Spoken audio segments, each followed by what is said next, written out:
Assalamualaikum warahmatullahi wabarakatuh. Selamat pagi pendengar setia RRI Makassar dimanapun Anda berada. Kita berjumpa kembali pagi hari ini dalam dialog lintas Makassar pagi. Nah, pagi hari ini pendengar kita berbicara perlindungan anak dari dampak buruk media sosial. Nah, hari ini 23 Juli 2021 diperingati setiap tahunnya sebagai Hari Anak Nasional. Kekhawatiran terhadap media sosial saat ini memang menjadi salah satu fokus perhatian kita bersama, ya. Nah, kita tahu bahwa ketika tidak terkontrol, ya, anak-anak dalam bereksplor di media sosial ini akan menjadi dampak buruk. Kita tahu bahwa saat ini berbagai kejahatan di media sosial begitu banyak terjadi. Nah, salah satunya mungkin juga adanya upaya human trafficking, ya, yang semua itu berawal dari bagaimana penggunaan media sosial yang tidak bijaksana begitu. Nah, lalu bagaimanakah kemudian kita melindungi anak-anak kita dari dampak buruk media sosial? Saya akan tersambung dengan dua pembicara pada pagi hari ini, Dinas DP3A Kota Makassar, Ibu Tenripa Lalo, sebentar lewat telepon, dan lewat Zoom saya sudah tersambung dengan pemerhati anak, Bapak Rusdin Tompo, dan saya menyapa Pak Rusdin dulu pertama-tama lewat sambungan Zoom pada pagi hari ini. Pak Rusdin, Assalamualaikum, selamat pagi. Selamat pagi, Assalamualaikum warahmatullahi wabarakatuh. Sehat-sehat Ki Pak Rusdin? Alhamdulillah sehat. Oke, posisi di rumah nih kayaknya Pak ya? Ini di rumah, makanya ini biasanya kan beda ya. Kalau sebelum era Zoom sekarang, era digital gitu. Biasanya kan kalau kita narasumber wawancara dengan Radek itu tanpa mandi pun tidak jadi. Begitu Bung Alfian bilang nanti melalui Zoom saya lupa mesti mandi dulu. Paradigmanya berbeda dulu dan sekarang nih Pak ya. Beda.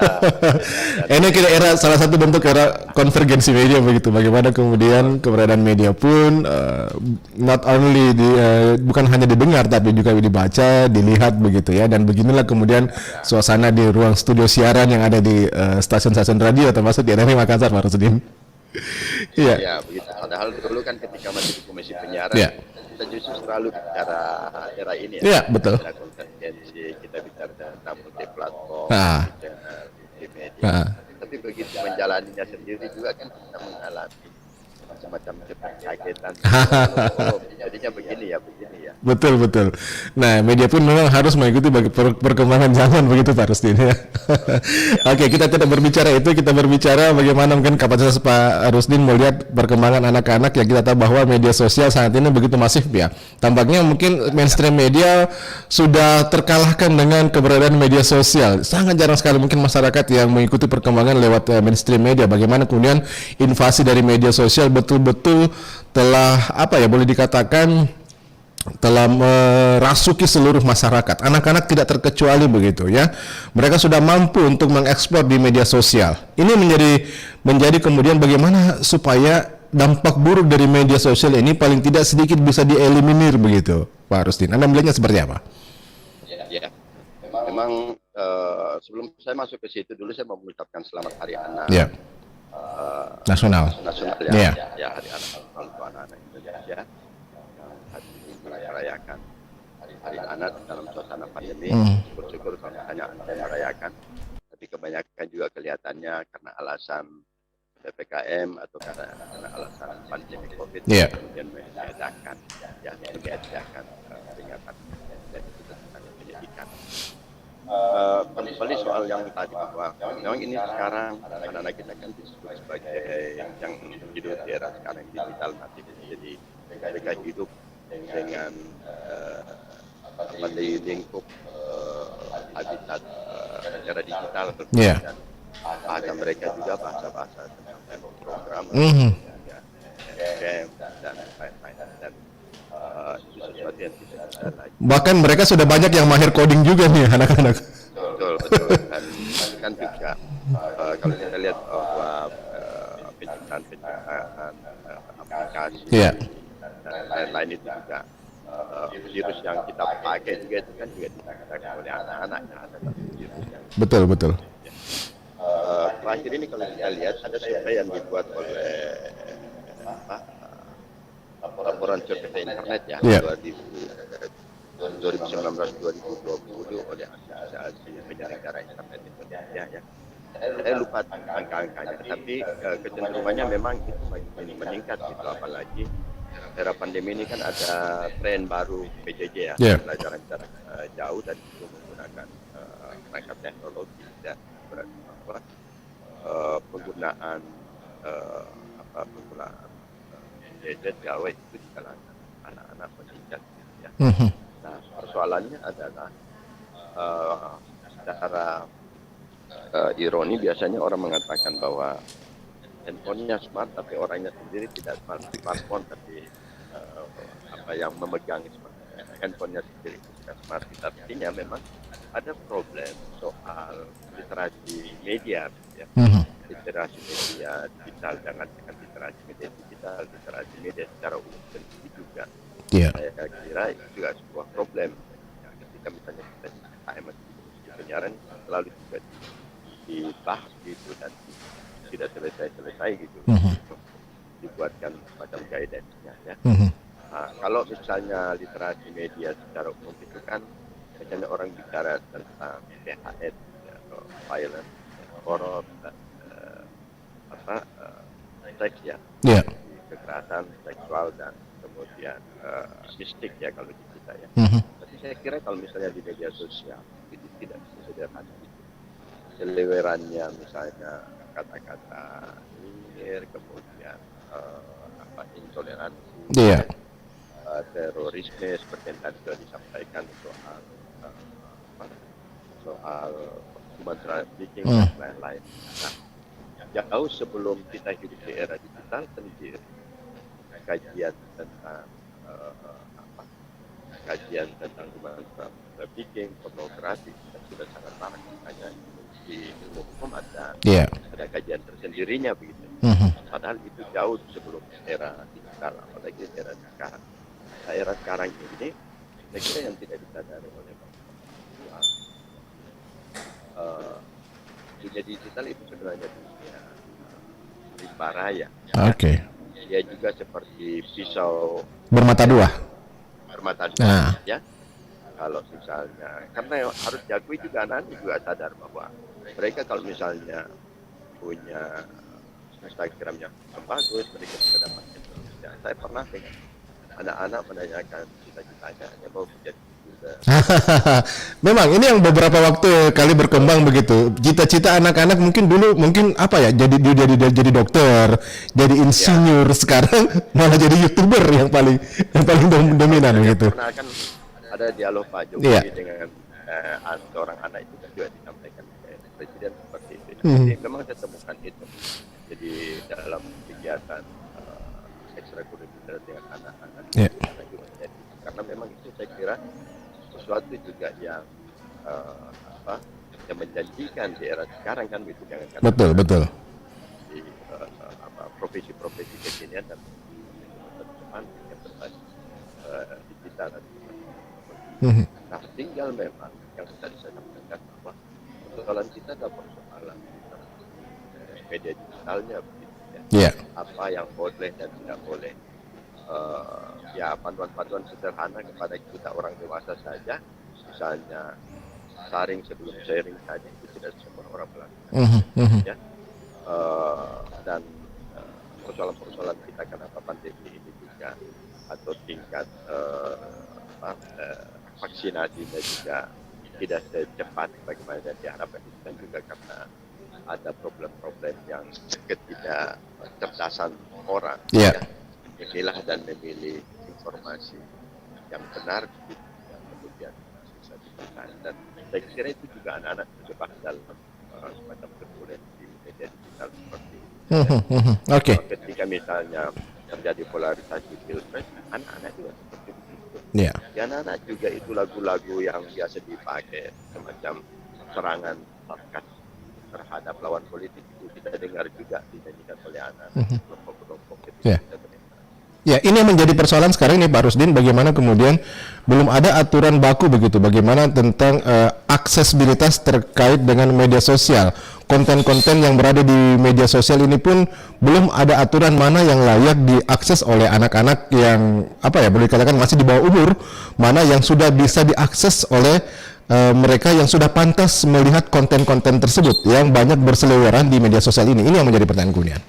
Ya, memang kalau kita lihat dari sisi regulasi, regulasi memberikan panduan tentang itu, tapi kan di dalam penerapan ada banyak sekali ruang-ruang dan celah-celah gitu, dan seolah-olah bahwa diserahkan kepada kita gitu ya. Secara teknologi, misalnya beberapa aplikasi atau apapun itu, mereka juga memang sudah membuat pembatasan.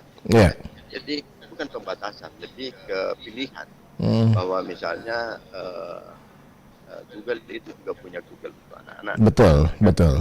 Tapi kan Google untuk yang umum tetap juga bisa diakses oleh anak-anak. Dan paling misalnya di sudut hanya tertulis 18 plus misalnya kan, atau artikel-artikel online itu juga ditulis 18 plus. Tapi kan bagaimana memverifikasi itu? Sementara ketika anak-anak mau mengakses medsos, ketika dia membuat akun atau membuat email sebagai syarat untuk mengakses akun medsosnya, itu kan dia juga memanipulasi umurnya, ya. Jadi problemnya memang tidak sederhana itu. Jadi makanya kemudian dilakukan semacam literasi digital media oleh kelompok atau komunitas. Tapi menurut saya ini sudah mesti masuk menjadi bagian dari kurikulum pendidikan di sekolah gitu. Jadi akan misalnya tidak lagi pada level SD, karena kalau kita lihat kecenderungannya sekarang, anak-anak di level PAUD pun sudah mulai diperbiasakan dengan gawai. Maka mestinya literasi media itu kalau kita tarik ke ranah kebijakan negara, ke kurikulum kita, sudah mesti dimasukkan di dalam kurikulum. Dan itu saya kira diterapkan pada level yang paling rendah, pada level PAUD itu dengan pengenalan. Jadi memang ini harus mungkin dimasukkan dalam kurikulum begitu ya. Apakah mungkin itu ekstrakurikuler ataukah mungkin pelajaran tambahan atau gimana mungkin seharusnya Pak Rusdi? Ya, memang kan kalau kita lihat literasi media itu kan literasi itu banyak sekali definisi, tapi secara sederhana kita memaknai literasi itu sebagai bagaimana kita mengerti orang, anak itu mengerti tentang platform digital itu, bagaimana cara kerjanya, bahwa ini ada tujuannya, ada maksudnya begitu ya. Ketika misalnya orang bagikan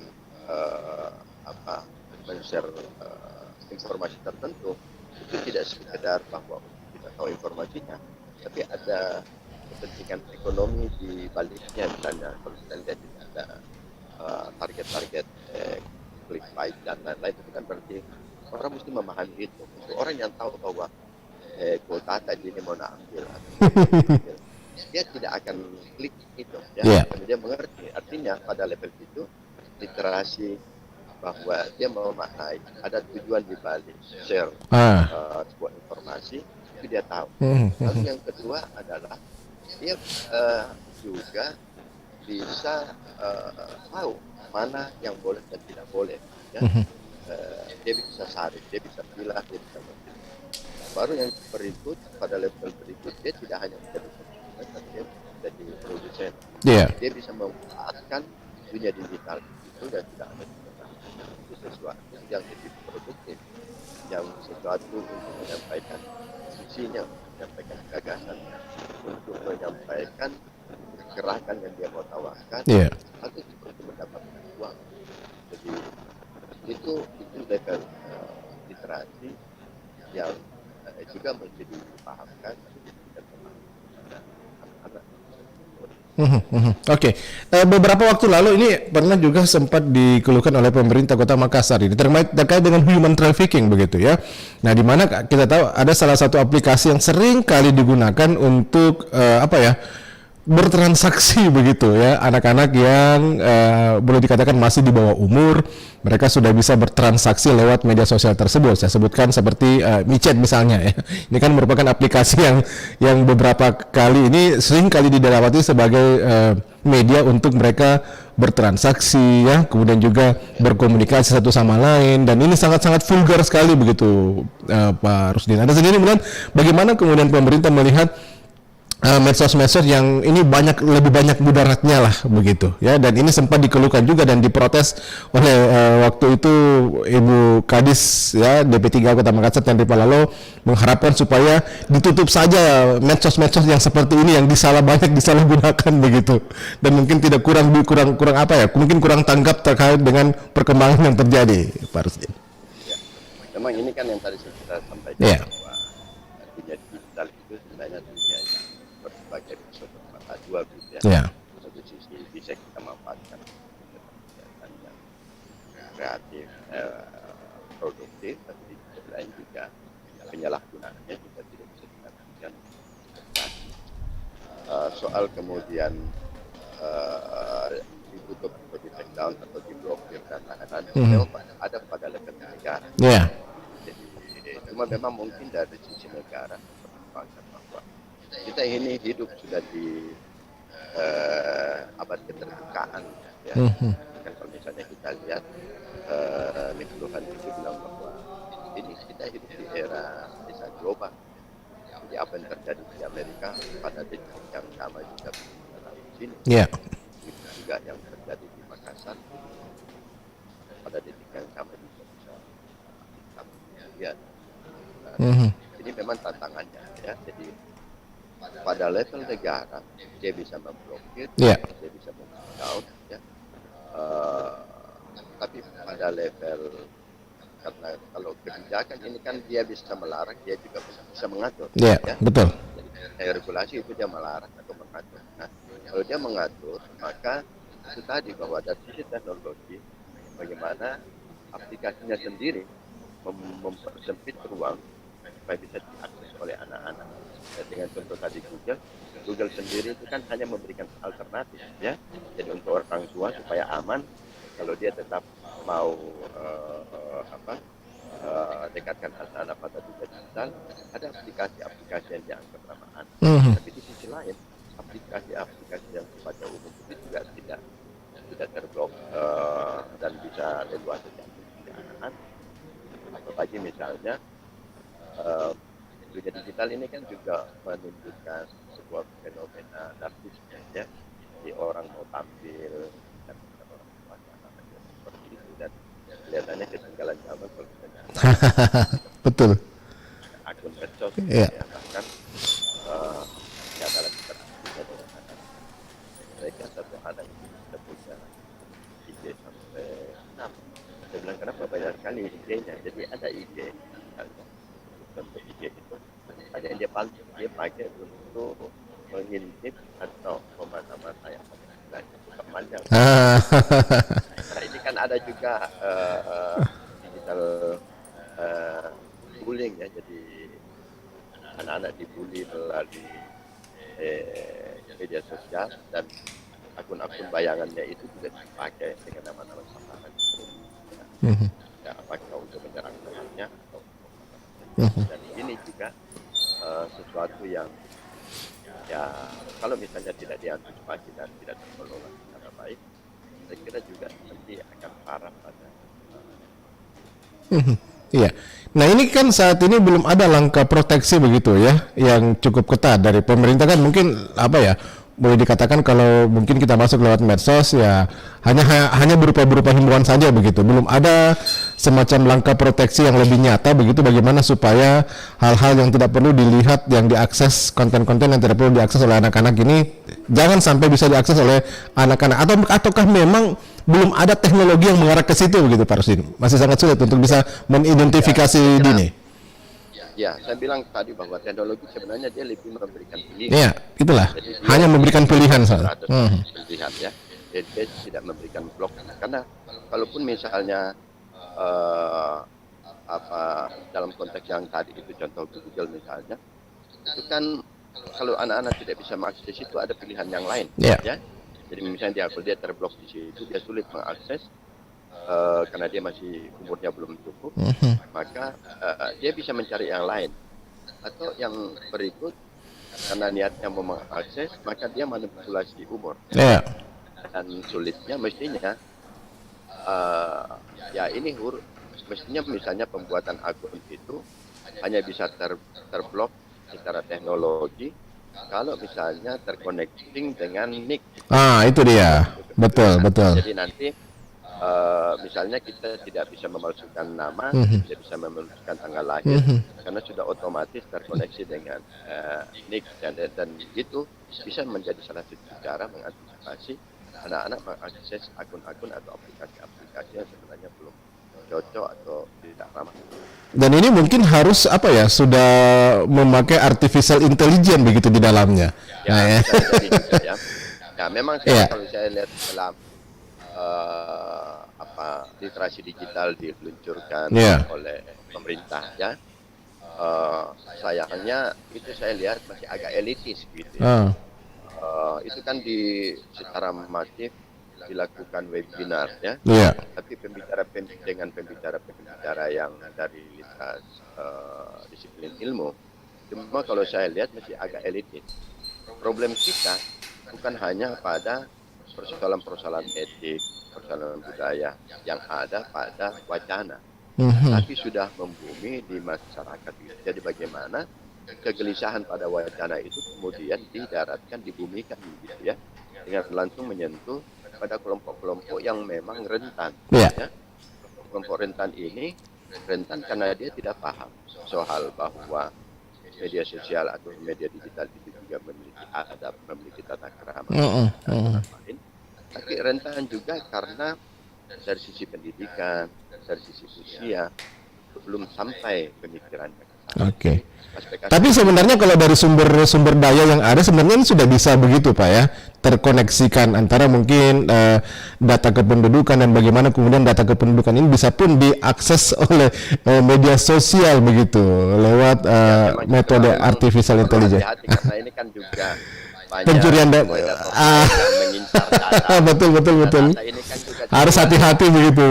Ya, dijual untuk banyak kepentingan. Nah, jadi memang agak rumit. Perlu dicari agak rumit. Perlu memang dicari sebuah pola. Esensinya bahwa kita memproteksi anak-anak yang memang belum layak mengakses konten-konten tertentu, kan gitu. Itu jadi kebiasaan. Dalam misalnya batasan nasionalisme atau geografis kebangsaan misalnya, berarti dia misalnya kita memproteksi aspek-aspek yang berkaitan dengan tema atau isu-isu intoleransi, radikalisme, kan? Itu hal-hal yang mungkin juga menjadi kesusahan, ya. Cuma kita bersyukur bahwa juga ada banyak kelompok-kelompok yang mulai tergerak untuk melakukan kampanye atau gerakan literasi itu. Tapi harus kita akui bahwa mungkin karena keterbatasan sumber daya atau juga waktu dan juga bisa mencari pola, maka dia masih sifatnya wacana. Wacana belum menyentuh pada level-level yang memang di bawah. Saya misalnya dalam satu kesempatan saya bilang kita mesti membuat gerakan literasi ini per segmen. Ya, segmen itu bisa misalnya berdasarkan gender, bisa berdasarkan kesukuan atau asal daerah, bisa berdasarkan usia, atau juga bisa berdasarkan agama, dan atau bisa berdasarkan belakang budaya dan karena juga saya kira itu masing-masing segmen ini juga punya problem-problem yang terkait dengan gerakan literasi. Oke. Nah sekarang ini kalau menurut Anda, pendapat Anda nih Pak Rusdin, kira-kira langkah konkret apa sih yang perlu dilakukan untuk bisa memproteksi anak-anak kita ini begitu ya? Jangan sampai kemudian ini terus berlanjut tanpa adanya langkah konkret dari kita semua. Nah anak-anak bisa terjerumus lebih jauh begitu, lebih banyak lagi begitu anak-anak yang tidak terkontrol begitu dalam memanfaatkan sosmed ini. Ya, yang pertama dari sisi regulasi harus diperhatikan, ya. Mana yang memang dilarang harus tegas dilarang. Misalnya yang tadi bahwa ada aplikasi-aplikasi tertentu yang sudah punya daftar dosa, ya, sudah banyak melakukan pelanggaran. Kalau memang mau diblokir ya diblokir, gitu ya. Kemudian ada aspek regulasi yang berkaitan dengan pengaturan-pengaturan. Ya. Lalu yang berikut strategi atau metodenya. Gerakan literasi ini tersegmentasi seperti yang saya katakan, ya, berdasarkan gender, berdasarkan usia, berdasarkan latar belakang lain, dan kemudian juga ya mungkin juga kita perlu membuat semacam roadmap, gitu ya, peta jalan untuk bagaimana membangun gerakan literasi digital, karena gerakan literasi digital kita ini juga kan berkaitan dengan industri kreatif, bukan hanya misalnya hanya yang jelek-jeleknya yang dilarang, tapi juga pemanfaatannya yang sifatnya kreatif produktif itu juga dimaksimalisasi. Saya katakan bahwa kita ubah, ya, sumber daya masyarakat dari yang tadinya konsumen, ya, pasar digital menjadi produsen digital. Kalau misalnya itu bisa dilakukan, saya kira luar biasa potensi yang Indonesia dapat oleh anak-anak kita. Oke, baik. Ya, Pak Rusdin, ini mungkin di penghujung kebersamaan kita, apa yang mungkin Pak Rusdin ingin coba sampaikan ini berkenaan dengan Hari Anak Nasional, dengan berkenaan juga dengan kekhawatiran kita bagaimana supaya anak-anak ini jangan sampai terjebak lebih jauh lagi terhadap dampak buruk dari media sosial ini. Apa sih yang mungkin pandangan dari Pak Rusdin yang paling dekat yang bisa dilakukan kita semua, paling tidak orang tua deh yang ada di rumah nih, Pak Rusdin? Karena lagi bahwa dunia digital itu dunia yang tidak bebas nilai, ya. Artinya ada batasan, ada tata krama, ada adab, ada aturan khusus di situ, gitu, dan orang tua begitu misalnya memfasilitasi anaknya dengan gawai karena memang tuntutan pembelajarannya juga seperti itu, tidak melepas 100%. Tadi paling tidak sesekali diingatkan itu tidak berarti bahwa dikontrol, karena ada wilayah-wilayah privasi juga yang kita coba membantu anak-anak, tapi paling tidak diingatkan ada tanggung jawab sosialnya. Kalau misalnya dia memanfaatkan itu, dia bisa merugikan orang lain dan merugikan diri sendiri, ya. Dan aspek lain yang barangkali mulai disampaikan ke anak-anak bahwa coba ubah itu, dari yang tadinya hanya konsumen menjadi produsen, dengan misalnya melakukan hal-hal yang produktif, yang kreatif, yang bisa atau menyampaikan gagasan-gagasan yang juga bisa menunjukkan bahwa postingan-postingannya itu inspiring. Oke. Jadi memang orang tua ini perlu menjadi filter yang paling pertama begitu, Pak Rusdin, ya? Ya, karena harus diakui sudah tidak suka, mereka lah yang memfasilitasi. Jadi dia tidak hanya memfasilitasi, tapi juga mengedukasi. Jadi aspek fasilitasi dan edukasinya juga itu harus seiring, ya. Tapi tetap diingatkan bahwa tidak mengintervensi, ya, tidak mengintervensi lalu apa yang kita paling tidak diingatkan. Oke, baik. Ya, Pak Rusdin, saya harus tutup untuk sesi yang pertama. Terima kasih Pak Rusdin sudah bisa bergabung bersama kami dari RRI Makassar pada pagi hari ini, ya. Sehat selalu Pak Rusdin dalam beraktivitas, ya. Terima kasih, ini sangat menarik sekali untuk masukan-masukan dari Pak Rusdin. Terima kasih Pak Rusdin. Assalamualaikum warahmatullahi wabarakatuh. Waalaikumsalam. Selamat pagi. Iya, pendengar setia, kami sudah bersama dengan Pak Rusdin Tempo, narasumber pertama. Kami bergabung dengan narasumber berikutnya. Tetap bersama kami di RRI Pro 1 Makassar.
Terima kasih pendengar, kita masih bersama pagi hari ini dalam Dialog Interaktif Lintas Makassar Pagi, perlindungan anak dari dampak buruk media sosial. Saya sudah bersama dengan Kepala Dinas DP3A Kota Makassar, Ibu Tendri Apalala. Ibu Tendri, Assalamualaikum, selamat pagi.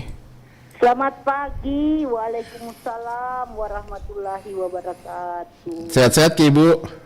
Alhamdulillah, sehat-sehat. Baik, ini patut disyukuri Bu ya, karena kita tahu bahwa kondisi saat ini masih sangat-sangat rentan sekali kita. Iya, tadi ini saya merasa agak kurang nyaman. Tapi kan sekarang ini ada tim detektor dekat dari kita. Betul. Jadi kita bisa langsung hubungi dan datang. Dan saat yang sama bisa langsung ditahu kenapa ini saya kayaknya ada ini. Begitu sudah dikasih detensi, dikasih saturasi, dicek, ternyata ibu kurang istirahat saja. Saturasinya masih bagus. Saturasi itu kan kalau kita lagi kurang, kayak kan kita penyakit semua orang sekarang ini kayaknya nafasnya yang kurang atau itu karena terlalu banyak. Mungkin stres Bu ya. Secara medsos bilang orang COVID itu, kita semua kan ketakutan jangan-jangan kita COVID jangan-jangan ya.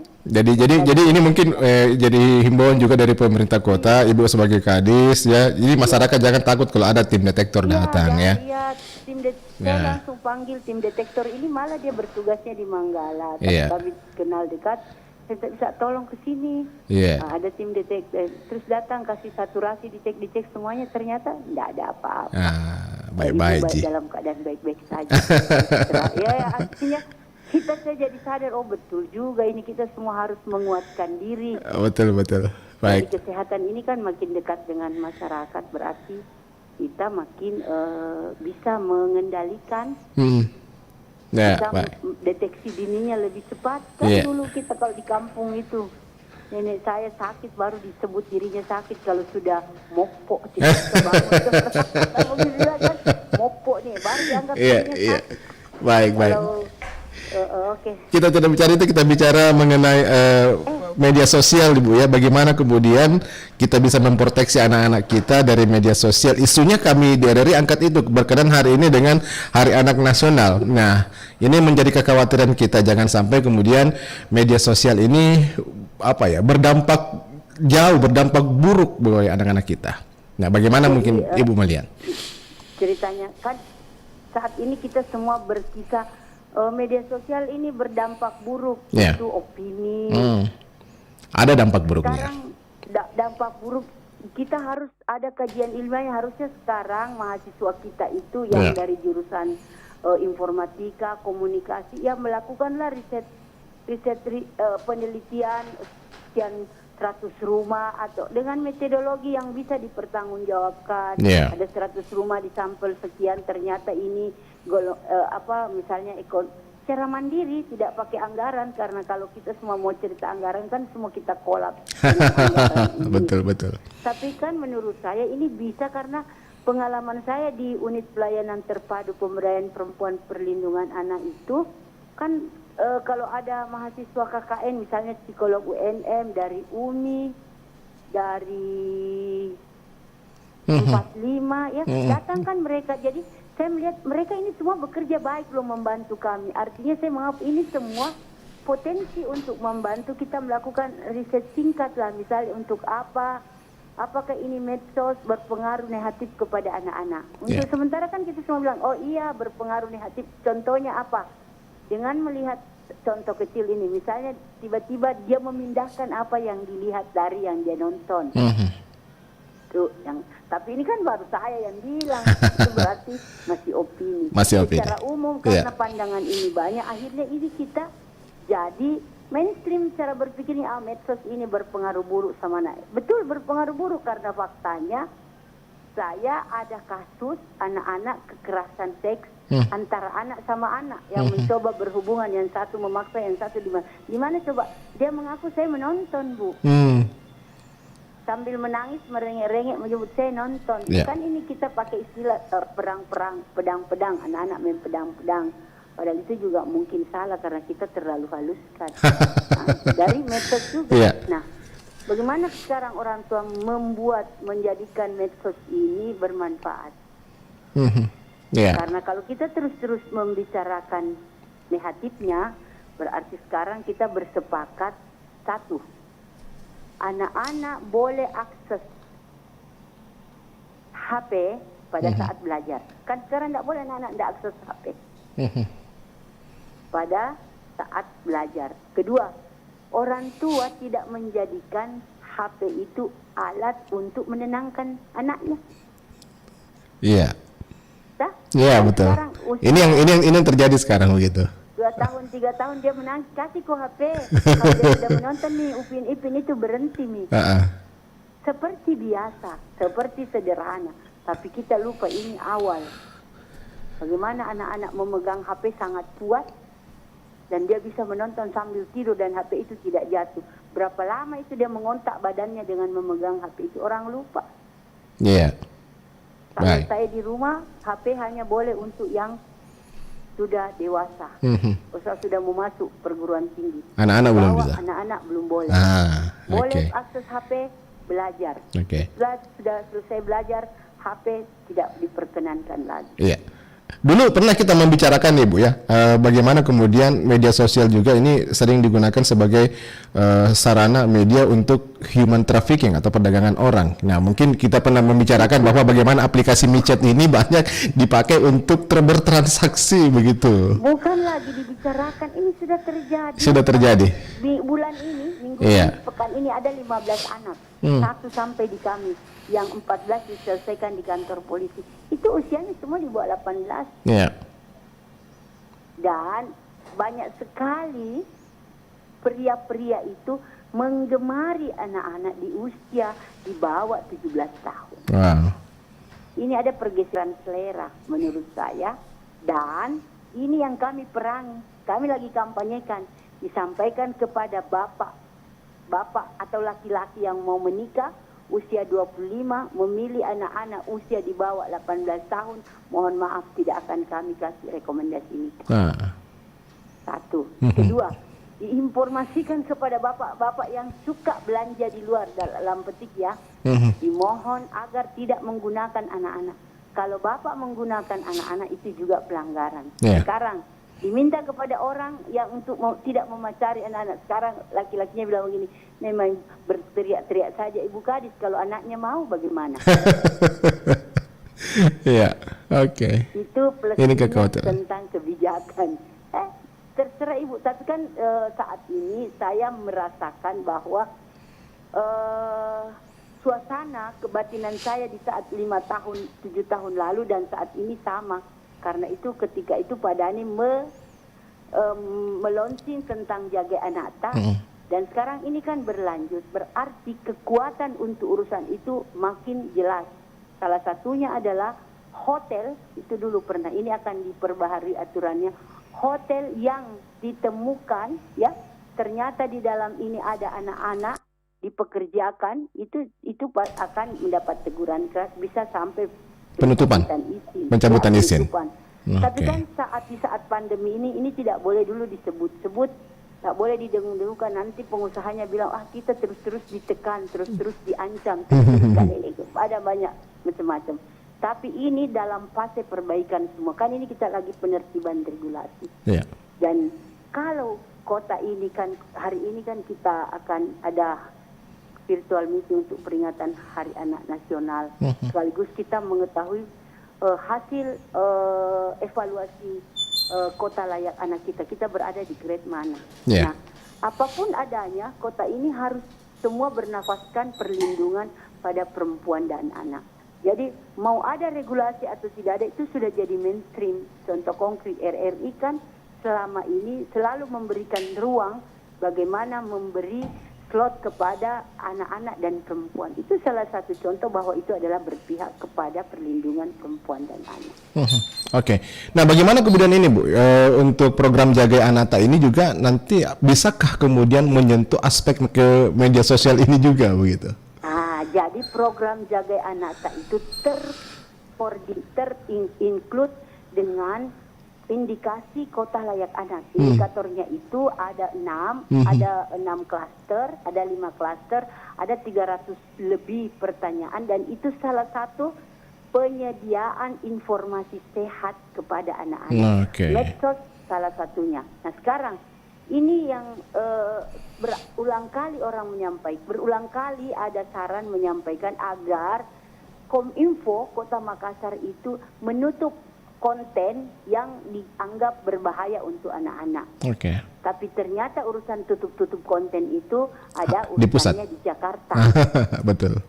Berarti itu urusan kementerian. Nah, kami sudah memberi masukan kementerian agar ini segera dilakukan.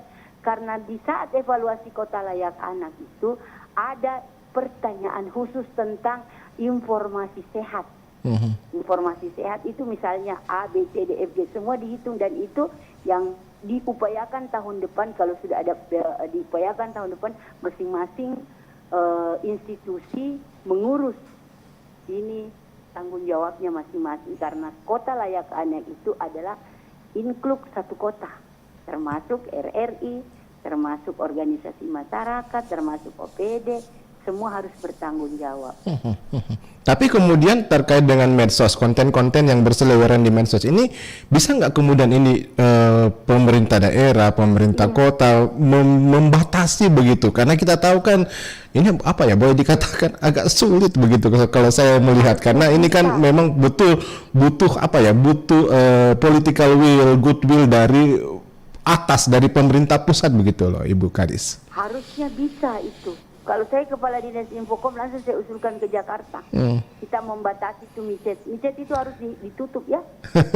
Betul. Semua itu kan ini kita kalau kita pemerintah sulitnya di mana? Iya. Kan kita bisa mengontrol ada aplikasi begitu masuk ada aplikasi namanya micet itu ditutup. Kenapa? Karena micet itu dipakai untuk membooking online. Ini pindah. Kalau temanku bilang kalau di Nusantara dulu itu kita datang melihat. Sekarang kita tidak tinggalkan rumah, makin dekat itu pasar. Buka dan masuk, oke.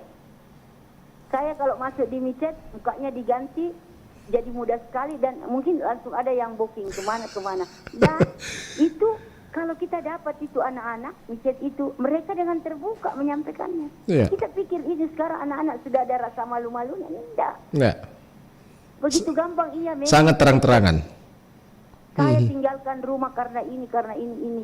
Kenapa ini? Saya kalau pulang dipukul kakak saya ini. Akhirnya saya tinggalkan rumah ini. Oh ya, kita dengar. Belum itu, belum. Masuk. Kalau begitu ketemu pertama, nggak usah terlalu percaya. Itu informasi bohong semua itu disampaikan.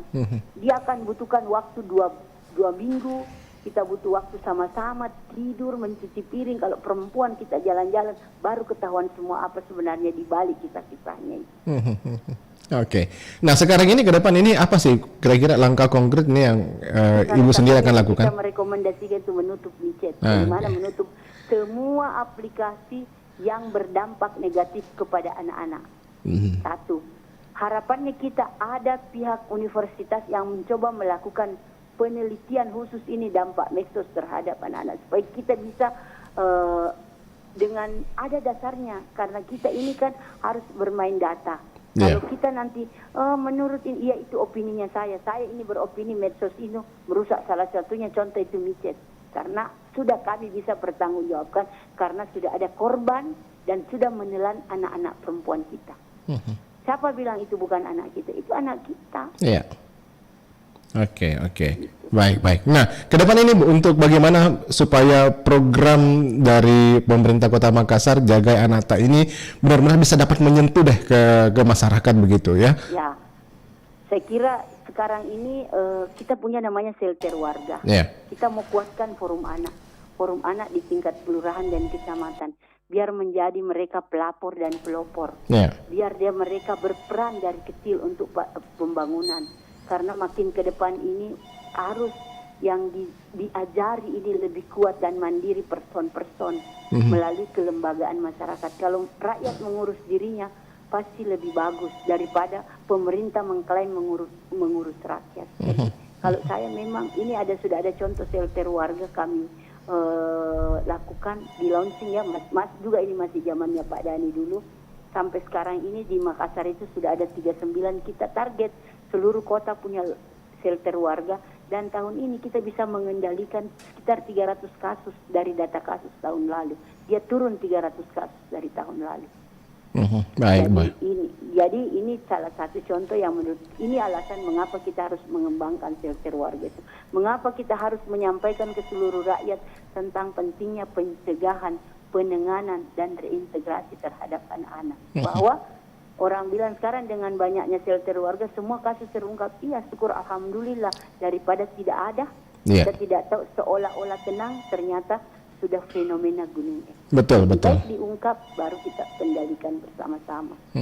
Baik. Ya, mungkin ada himbauan Bu terakhir ini. Bagaimana kemudian supaya ya orang tua lah mungkin menjadi filter pertama begitu untuk meminimalisir, mengeliminir begitu dampak buruk medsos ini. Saya himbau kepada orang tua, terutama orang tua di mana saja ya. Karena HP ini kita tidak bisa menyebut ini miskin, ini mampu, ini tidak mampu. Kayaknya HP ini kebutuhannya melebihi dari kebutuhan makan minum. Semua orang membutuhkannya. Dan di mana saja, di ruang tidak mengenal rumah dan lain-lain, pokoknya boleh rumahnya gubuk tapi HP di dalam ada 3, kan sedih kan kita. Dulu kita rumah boleh bagus, HP hanya 1. Sekarang tidak, kayaknya HP lebih utamakan daripada kebutuhan pokok lainnya. Sehingga kita harus memberitahukan kepada orang tua bahwa HP itu dibutuhkan untuk belajar. Setelah tidak belajar, HP ditarik. Diyakinkan anaknya ini tidak perlu, jangan gunakan, karena kalau terus-terus dipakai itu juga ada bahaya. Makanya harus dikaji. Misalnya orang yang melihat terus-terus HP lebih dari 4 jam akan berpengaruh kepada otak bagian kecilnya. Orang yang ini matanya, misalnya retina matanya rusak. Yang begitu-begituan harus dibangun ke rakyat. Karena kalau saya sampaikan, itu medsos ini rakyat tidak mau. Dan itu harus face to face, orang dekatnya yang menceritakan. Supaya ada kepercayaan bersama. Nah, kalau kita tidak saling percaya ini sulit. Apalagi kan kita tahu sekarang ini orang lagi kurang percaya sama pemerintah. Di situ PPKM dikira kita memiskinkan. Dikasih tahu banyak orang corona pergi kau lihat, dia tidak percaya. Nanti dia corona baru cari-cari. Ini pemerintah sekarang kan. Anda disuruh di rumah tidak mau. Sekarang kena baru cari kita. Dicari kita terlambat datang marah. Ini sudah banyak orang. Jadi harus ada kesadaran bersama, harus ada keyakinan bahwa yang kita lakukan ini adalah kepentingan terbaik untuk kamu. Baik. Ibu Kadis, terima kasih banyak atas waktunya, atas ulasannya bersama RRI pada pagi hari ini. Semoga bermanfaat Ibu Kadis. Terima kasih banyak sekali di udara. Terima kasih. Selalu RRI. Assalamualaikum warahmatullahi wabarakatuh. Waalaikumsalam warahmatullahi wabarakatuh. Iya, demikian pendengar. Kadis DP3A Kota Makassar, Ibu Tendri Apalalo sudah bersama kita pada pagi hari ini dalam dialog Lintas Makassar Pagi. Nah, memang orang tua menjadi filter yang paling pertama ya untuk dapat membentengi anak-anak dari pengaruh buruk, dampak buruk media sosial. Salvian mengucapkan terima kasih atas kebersamaan Anda dalam Lintas Makassar Pagi untuk kesempatan pagi hari ini. Terima kasih, selamat pagi, sampai jumpa. Assalamualaikum warahmatullahi wabarakatuh.